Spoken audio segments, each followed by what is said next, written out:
Good evening and welcome to Tucker Carlson. Tonight it's been a tough couple of years for the experts. When it comes to big public policy questions, complicated adult stuff like war and disease and the economy, really the only things that matter, the assumption in Washington has for many years been that you should not worry about it. Don't sweat the details. That's not your role as a citizen and as a voter. We don't have that kind of democracy, the kind where you might actually participate.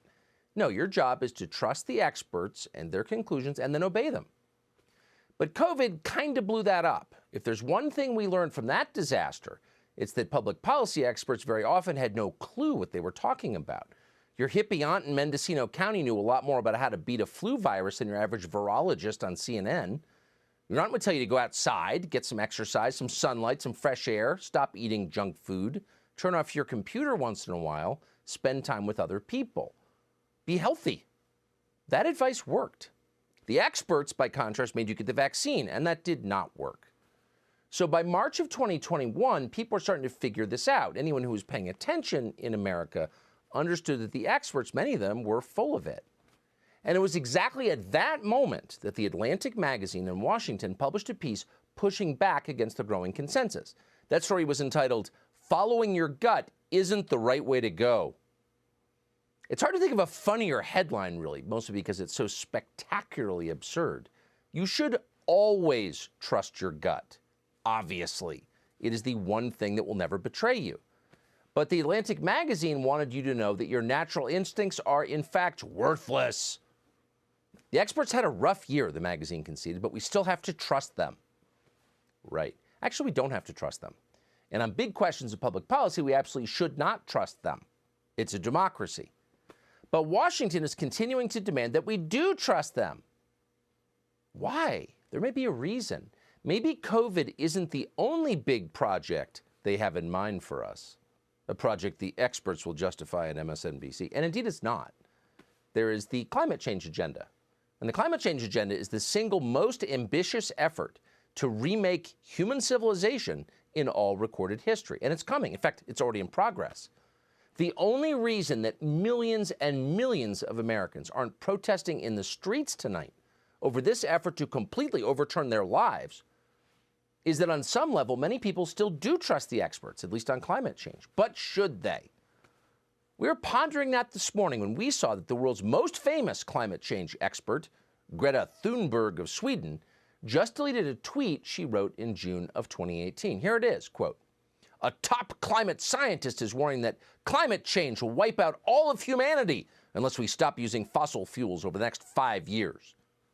The scientist, of course, was a Harvard professor, so obviously that prediction was going to be correct. But here we are, still driving our Silverados and still alive, and some of us are still happy. So it does make you wonder if Greta Thunberg, the greatly revered Greta Thunberg, a perennial finalist for the Nobel Peace Prize, could have gotten that so wrong. What else have the climate experts gotten wrong? And how long have they been getting it wrong? Well, fortunately, the Competitive Enterprise Institute has done the research on this, and it turns out these people have been very wrong for a very long time. 1969, the New York Times was printing climate hysteria from an expert called Paul Ehrlich. Quote, "We must realize that unless we are extremely lucky, everybody will disappear in a cloud of blue steam in 20 years.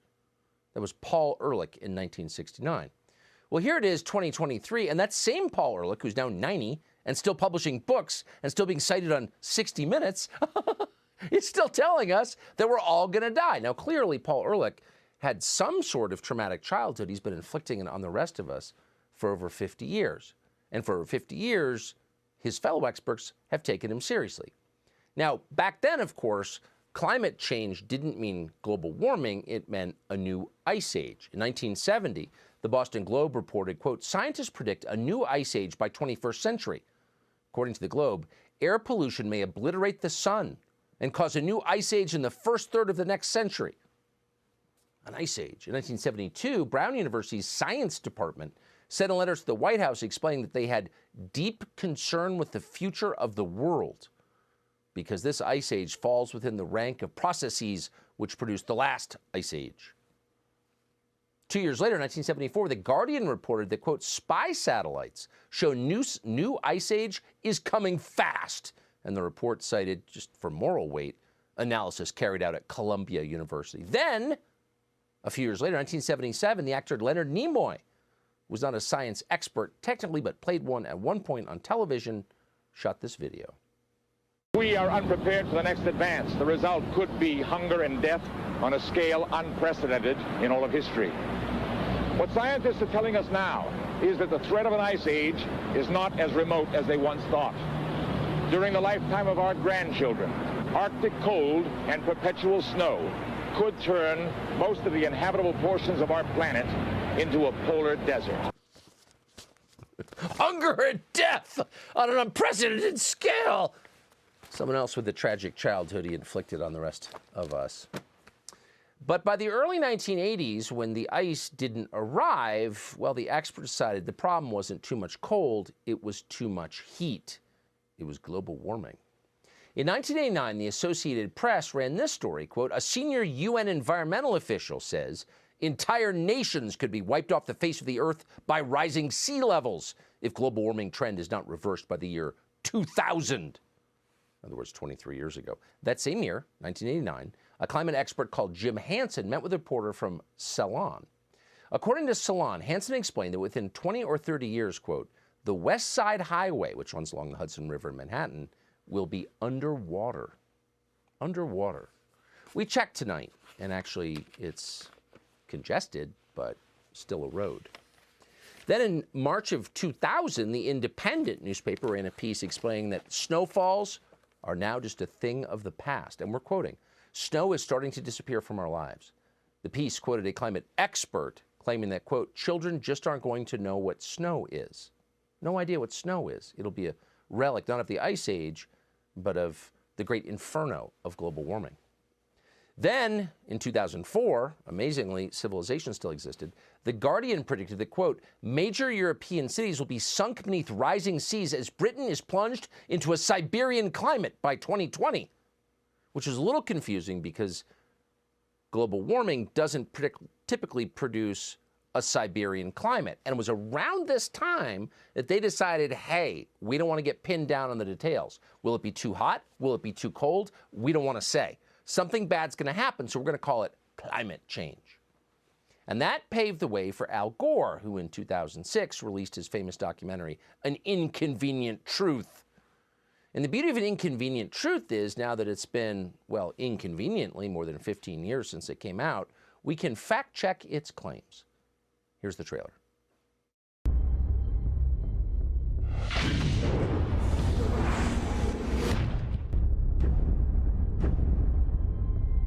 If you look at the 10 hottest years ever measured, they've all occurred in the last 14 years. And the hottest of all was 2005. This is Patagonia, 75 years ago, and the same glacier today. This is Mount Kilimanjaro, 30 years ago, and last year. Within the decade, there will be no more snows of Kilimanjaro. Al Gore also said there would be no ice in the Arctic. He quoted researchers, climate researchers, experts, and he explained that, quote, the North Pole will be ice-free in the summer by 2013 because of man-made global warming. Now, it does take a certain level of chutzpah to make a prediction that precise, and Al Gore made many of them, and all of them turned out to be wrong. And for a normal person, that would be a cue, maybe it's time to retire. I'm rich on Google stock, maybe I could just stop talking because, of course, I've been disgraced by my own foolish predictions. But no, he kept going, and he was helped in that by the entire news media. It makes you wonder why.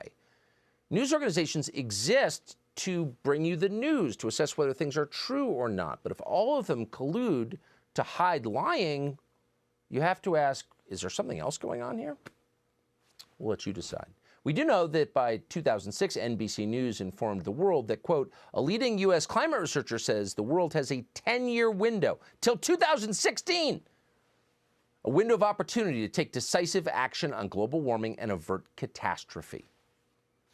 Well, of course, by their predicted date, Donald Trump became president, but that's not what they were predicting. In 2008, the Associated Press reported that according to a top NASA scientist, in 5 to 10 years, the Arctic will be free of sea ice in the summer. That didn't happen, but of course no one was ever held to account for bad predictions, so they just kept going. John Kerry, now our climate czar, cited that very same science in 2009. Watch. You have sea ice, which is melting at a rate that the Arctic Ocean now increasingly is exposed. In 5 years, scientists predict we will have the first ice-free Arctic summer. What's hilarious is this is a guy who's never had a job. He's only been in politics. He's never done one useful thing. He's not a scientist. He's never done research.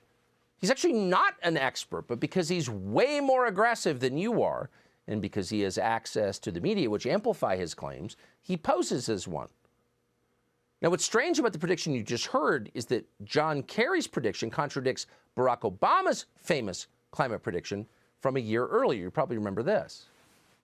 Because if we are willing to work for it and fight for it and believe in it, then I am absolutely certain that generations from now, we will be able to look back and tell our children that this was the moment when we began to provide care for the sick and good jobs to the jobless. This was the moment when the rise of the oceans began to slow and our planet began to heal. Sad to watch that. All the cheering people, they seem so sincere. He's going to save the world. He can control the weather. He's Jesus. But in fact, the global healing Obama promised at the beginning of his first term never came, and neither did the global destruction. Here, by the way, is Neil deGrasse Tyson, another great predictor of things, saying that by 2014, the Statue of Liberty will soon be underwater. You know what I tell people? This wakes them into. Here in the New York metropolitan area, I say, if we lose the ice caps, you know how high the water will be? I say, maybe a couple of feet. No, it would come up to the Statue of Liberty's elbow, the one that's holding the Declaration of Independence.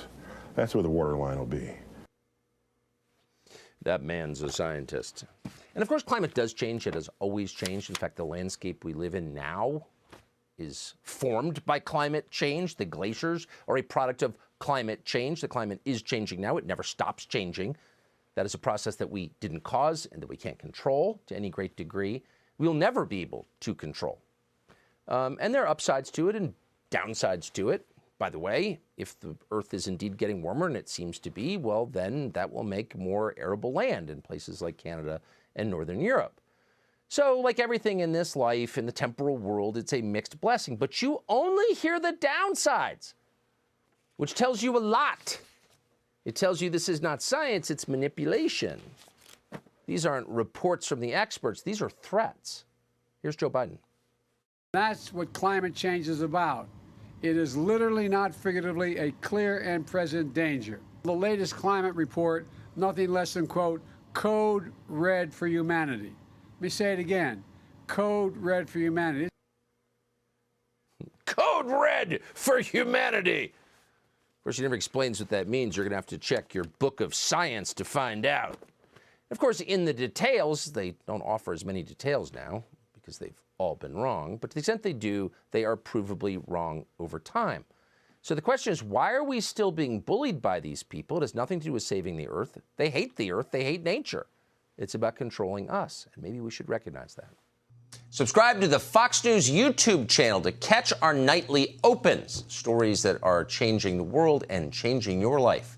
From Tucker Carlson tonight.